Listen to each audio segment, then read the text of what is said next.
আসসালামু আলাইকুম এভরিওয়ান, আশা করি সকলে ভালো আছেন। তো আপনারা মেন রাউটারের সাথে সেকেন্ডারি রাউটার যখন কানেক্ট করেন, তো কানেক্ট করার পরে নো ইন্টারনেট কানেকশন এই সমস্যাটা দেখা দেয়। তো এই সমস্যাটা কিভাবে সমাধান করবেন আজকের ভিডিওতে সেটাই আপনাদেরকে দেখিয়ে দেবো। তো অবশ্যই ভিডিওটি না টেনে সম্পূর্ণ ভিডিওটি দেখবেন। মূল ভিডিওটি শুরু করার আগে সকলের কাছে ছোট্ট একটা রিকোয়েস্ট, যারা এখনও চ্যানেলটি সাবস্ক্রাইব করেনি তারা অবশ্যই চ্যানেলটি সাবস্ক্রাইব করে আমাদের সাথেই থাকবেন, আর যারা অলরেডি সাবস্ক্রাইব করেছেন তাদেরকে অসংখ্য ধন্যবাদ। তাহলে চলুন মূল ভিডিওটি শুরু করা যাক।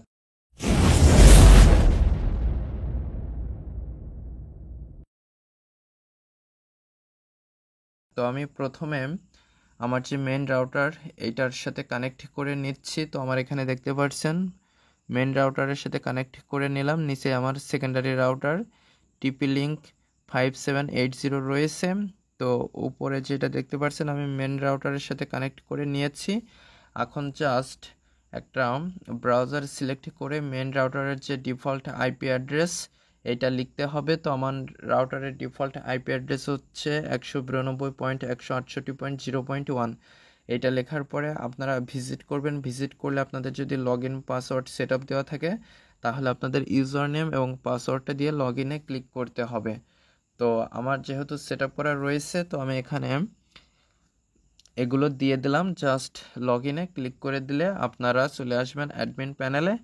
তো প্যানেলে আসার পরে এখানে আপনাদের প্রথমে যে কাজ করতে হবে, আপনারা চলে আসবেন এখানে ল্যান দেখতে পারবেন। তো এখানে যে আইপি অ্যাড্রেসটা রয়েছে এই আইপি অ্যাড্রেসটা আপনাদেরকে চেঞ্জ করে নিতে হবে। এর জন্য আপনারা নেটওয়ার্কে চলে আসবেন। নেটওয়ার্ক থেকে ল্যান রয়েছে, এই ল্যানের উপরে ক্লিক করবেন। ক্লিক করলে এখানে আপনারা আইপি অ্যাড্রেসটা মাঝখানে দেখতে পারবেন। তো এখানে আপনাদের আইপি অ্যাড্রেসটা যেটা থাকবে আপনারা চেঞ্জ করে নেবেন। তো আমার এখানে দেখতে পাচ্ছেন আমি 192.168.0.1 এইটা করে নিয়েছি। এইটা আপনারা করার পরে জাস্ট সেভ বাটনে ক্লিক করে দিবেন। তারপরে আপনারা মেন রাউটারের এই কাজটুকু করার পরে আপনারা সেকেন্ডারি রাউটারটা কানেক্ট করে নেবেন। তো আমার এখানে দেখতে পাচ্ছেন টিপি লিঙ্ক 5780 এইটা আমি কানেক্ট করে নিচ্ছি। তো এটা কানেক্ট হয়ে গেলে আপনারা নিউ একটা ট্যাব নিয়ে সেকেন্ডারি রাউটারের যে ডিফল্ট আইপি অ্যাড্রেস রয়েছে সেটা লিখবেন। তো আমার 192.168.1.1 এটা লিখে আমি ভিজিট করলাম। তো আমার এখানে দেখতে পাচ্ছেন সেকেন্ডারি রাউটারটা কানেক্ট রয়েছে টিপি লিঙ্ক 5780 এবং আমি সেটার অ্যাডমিন প্যানেলে প্রবেশ করেছি। তো এখান থেকে আপনারা চলে আসবেন নেটওয়ার্কে। নেটওয়ার্ক থেকে আপনারা চলে আসবেন ল্যানে। ল্যানে আসার পরে আপনারা আইপি অ্যাড্রেসটা দেখতে পারবেন। তো আমার মেন রাউটারে 192.168.0.1 ছিল এবং সেকেন্ডারি রাউটারে দেখতে পাচ্ছেন 192.168.1.1। অর্থাৎ মেন রাউটারে যেটা থাকবে সেকেন্ডারি রাউটারে সেইটার সাথে আলাদা করে নিতে হবে। কোনো সময় দুইটার আইপি অ্যাড্রেস সেম রাখা যাবে না। তো আমি এখানে 192.168.1.1 রেখেছি। তো আপনারা জাস্ট এইটুকু চেঞ্জ করে সেভ বাটনে ক্লিক করে দিবেন। তো সেভ হয়ে গেলে আপনাদের নেটওয়ার্কে চলে আসবেন সেকেন্ডারি রাউটারে।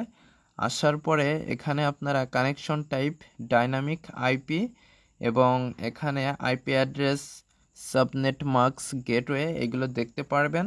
এগুলো যদি ঠিক না থাকে তাহলে আপনারা রিলিজে ক্লিক করে দিবেন। রিলিজে ক্লিক করে দেওয়ার পরে রিনিউতে ক্লিক করলে আপনাদের নতুন একটা তৈরি হয়ে যাবে। তারপরে জাস্ট এই যে অ্যাডভান্সড রয়েছে এই অ্যাডভান্সডের উপরে আপনারা ক্লিক করবেন। এই অ্যাডভান্সের উপরে ক্লিক করলে অনেকগুলো অপশন চলে আসবে। তো এখানে আপনারা সেট ডিএনএস সার্ভার ম্যানুয়ালি, এখান থেকে ডিএনএস সার্ভার আপনারা ম্যানুয়ালি সেট আপ দিয়ে নিতে পারেন। এটা যদি সেট আপ না দেন তাতেও কোনো সমস্যা নেই, জাস্ট সেভ বাটনে ক্লিক করে দিবেন।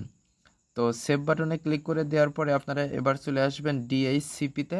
ডিএইচসিপিতে এটা আপনাদের ইনেবল থাকতে পারে, তো এটা অবশ্যই ডিসেবল করে দিবেন। তো আমি ডিসেবলে ক্লিক করে জাস্ট সেভ বাটনে ক্লিক করে সেভ করে নিব। তো এই কাজগুলো করার মাধ্যমে আপনাদের মেইন রাউটারের সাথে সেকেন্ডারি রাউটার কানেক্ট করার পরে যে নো ইন্টারনেট কানেকশন এই প্রবলেমটা শো করে। আশা করি এই কাজগুলো করার মাধ্যমে আপনারা খুব সহজে এই সমস্যাগুলো সমাধান করে নিতে পারবেন। তো আশা করি মূল বিষয়টা বুঝতে পেরেছেন। তো আজকের ভিডিওটি এ পর্যন্তই। ভিডিও সংক্রান্ত কোনো মতামত থাকলে অবশ্যই কমেন্ট করে জানাবেন। আর যারা চ্যানেলটিতে নতুন এবং যারা এখনও চ্যানেলটি সাবস্ক্রাইব করেনি তারা অবশ্যই চ্যানেলটি সাবস্ক্রাইব করে আমাদের সাথেই থাকবেন। আর যারা অলরেডি সাবস্ক্রাইব করেছেন তাদেরকে অসংখ্য ধন্যবাদ।